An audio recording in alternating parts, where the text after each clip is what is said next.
जळगावात माजी मंत्री सुरेश जैन आणि एकनाथ खडसे यांच्यात राजकीय वैमनस्य असताना घरकुल घोटाळ्याप्रकरणी जामिनावर सुटलेले जैन यांची जलसंपदा मंत्री गिरीश महाजन यांनी त्यांच्या निवासस्थानी जाऊन भेट घेतली। या भेटीनं भाजपमधील खडसे गटाच्या भुवया चांगल्याच उंचावल्यात। खडसे यांचं मंत्रिपद गेलं तेव्हापासून त्यांचे समर्थक प्रचंड अस्वस्थ आहेत। त्याचवेळी खडसेंचे राजकीय शत्रू असलेले जैन यांची भेट भाजपचे मंत्री असलेले गिरीश महाजन यांनी घेतल्यानं यातून महाजन यांना नेमका काय संदेश द्यायचा याबाबत कार्यकर्त्यांमध्ये संभ्रम आहे।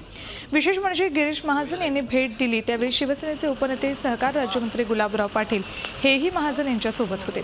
गुलाबराव पाटील आणि खडसे यांच्यातही राजकीय वैर आहे, तर या भेटीवर गिरीश महाजन काय म्हणालेत ते ऐका। दादांचे माझे संबंध सुरुवातीपासून आहेत। मला वाटतं मी पहिल्या टर्मला 95ला भरतो तेव्हापासून दादांनी मला त्यावेळेला मदत केलेली आहे। आमची भाजप शिरता आम्ही एकत्रित होतो, त्यामुळे माझे संबंध आहेत। आणि तसे जिल्ह्यामध्ये माझे तर सगळ्या पक्षांचे संबंध अतिशय चांगलेच आहेत। राजकारणाच्या वेळेला आम्ही राजकारण करतो, निवडणुकीला लढतो, परंतु त्यानंतर सगळ्यांचेच माझे संबंध अतिशय मित्रत्वाचे आहे आणि दादांची तर चांगलेच आहेत। त्याबद्दल कुठेही माझंही काही दुमत नाही आणि म्हणून एक कशी भेट, एक सदिच्छा भेट घेण्यासाठी मी फक्त या ठिकाणी आलेलो आहे।